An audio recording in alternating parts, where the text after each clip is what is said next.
Ashama harka fuunee akkam jirtu daawwattoota chaanala YouTube Hussein Official akkaataa Telegraamiitti banatanu namoonni baay'een Telegraamii banachuudhaaf baay'ee rakkachaa jiru. Telegraamii yeroo banatan seera haaraa fidee jira koodii namaa ergaa hin jiru jechuudha. Kanaafuu viidiyoo kana keessatti Telegraamii yeroo banatanu koodii haala kamiin akka argachuu dandeessan ammallee Telegraamiin akkasuma iimeelii nama gaafachaa jira sim kaardii qofaan banamaa hin jiru jechuudha.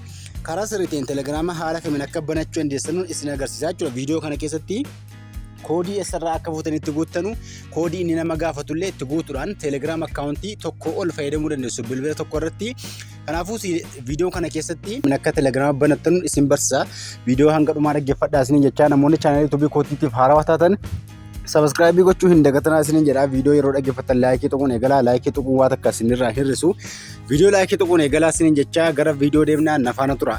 Telegraamii barachuudhaaf gaa awwala appii Telegraamii keessan abdeetii gootu Google Play Store gubbaarra seenu anga Google Play irra eegiseen Google Play Store gubbaarra seentanii abdeetii gootu Google Play isa kana isaarraa appiin daawunloodii godhatan Telegram keessan bakkuma buuftan irraa abdeetii gootu gubbaa eega seentanii bakka sarchii tuquraan Telegram jettanii ni barreeffattu abdeetii gootu maaliif ni haaromsitu akka inni saffisaan isin dalagattu jechuudha. Telegram jechuudhaan ammaan koo oppiin qonnaan jira waan abdeetii ta'ee jiruuf jechuudha. Keessan garuu abdeetii gochuudhaan appii Telegram irra ni seennaa jechuudha. Amma Telegram banuu qofa nu hafe jechuudha. Appilii Telegram banuun duratti garuu Gmail akkaawuntii bilbila keessaa qabaachuu keessan ni ilaaltu. Siitiin irra seenuudhaan akkaawuntii inda baakaappii tuquraan manaaja akkaawuntii ni tuqxu.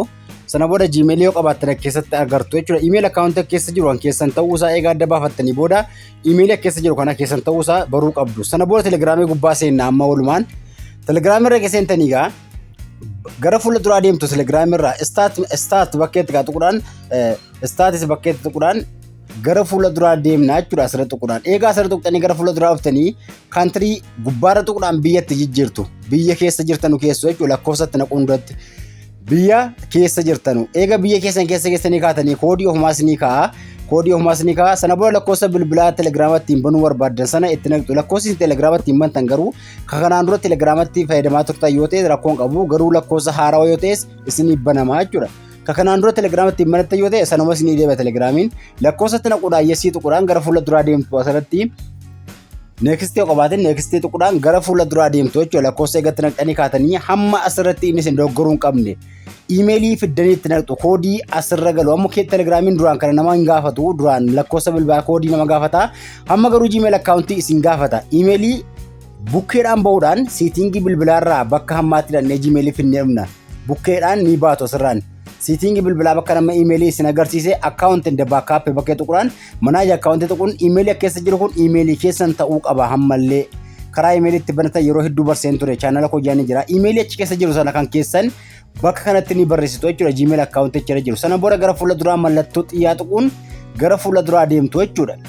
Iimeelii sanarraa dhaxxanii koodii fiddu. Amma immoo koodii isa kana inni isin dogoggoroo hin qabne koodii asirraa fiddu appii Gmailii. Appiin Gmailii meerra isa kana. Email appii jechuun Gmail appiin isa kanadha. Appii Gmailiin isa kana appiirra tuquraan koodii isinii galee jira jechuudha. Gubbaarra Gmailii sana gubbaarra jiraachuu qaba. Koodii kana irra tuqxanii yookaan kooppii godhattu yoo barbaaddan barreeffachuu yookaan immoo sammuutti qabachuudhaan koodii kana yoo sammuutti qabattanis yoo kooppii gootanis ni dandeessu. Dhaxxanii bakka hammaa sanduuqa duwwaa kanarra koodii amma achirra jiru sana irratti barreessitu jechuudha. Koodii Telegiraamiin iimeelii irratti isinii erge hamma inni isin dogoggoruu hin qabne iimeeliitti koodii nan dabarfanne maaltu nu hafee lakkoofsa bilbilaa irratti koodiin nu ergama. Hamma immoo lakkoofsa bilbilaa isin ka jiraachuu qaba yookaan ni dawwalama. Akkuma asirratti agartan koodii dawwalama kan keessa dawwalaa isin ergan yookaan immoo koodii isin ergu karaa meesseejii irratti appii meesseejii seenuudhaan yookaan immoo dawwalaa isin dhufaa jechuudha. Koodii sana gaa yoo dawwalan Ingiliffaan isin himoo dogoggoruu hin qabdanu garuu yoo dhiqata dawwalaadhaan jalaa kaaftanii Ingiliffaan isin himu Ingiliffaan lakkoofsa jala isin himan sana qabattanii irra naquu isin gaafata yookaan immoo bakka meesseejii seenuudhaan koodii sana sim kaardii irraa fiddan bakka meesseejii isin erga yookaan sim kaardii irratti yoo dogoggorte diimaa isin agarsiisa yookaan immoo gara fuula duraa isin dabarsaa jechuudha. Haala kanaan koodii sim kaardii irraa argattu yookaan dawwalaa yoo dawwalame jalaa kaaftu jechuudha. Sana booda eega fixxanii gara appii isin galchee jira. Amma appii Telegiraamaa naqee waan duraan banee jiruuf Telegiraam keessa na galchee jira jechuudha. Koo isin maqaa adda addaa isin gaafata. Maqaa ammallee itti guutuu dandeessu. Asumarraan maqaa eessarraa itti guuttu maqaa yoo isin gaafate maqaa keessatti barreessu yoo immoo haala kanaa isin galchee gubbaarraa akkaawuntii tuquraan gaa maqaa keessan ganjilaatti maqaa abbaa keessanii barreessitu. Inni kun yuuzarneemidha. Yoo barbaadde irratti tuquu sirreeffattu lakkoofsa bilbilaa isin Telegiraamii barreessitan asirratti mul'ata.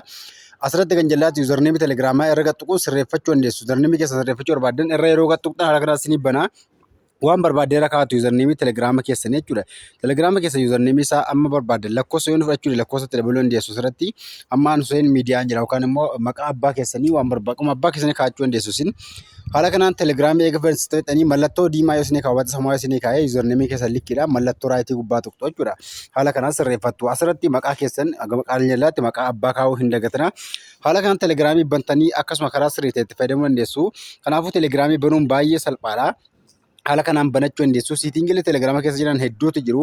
Siitingii isaa kan guyyaa biraa isin agarsiisaniin jecha asumarraan namoonni telegraama kanarra jirtan marti keessanuyyuu chaanaalii telegraama kan jiru kana barreeffadhaati. Chaanaalii kun chaanaalii kooti. Chaanaalii kana join gochuudhaan guyyaa guyyaatti barreeffamaa fi gaafiilee adda addaa wal qabatee as keessatti nagaachuu dandeessu. Kun chaanaalii telegraama kootiiti.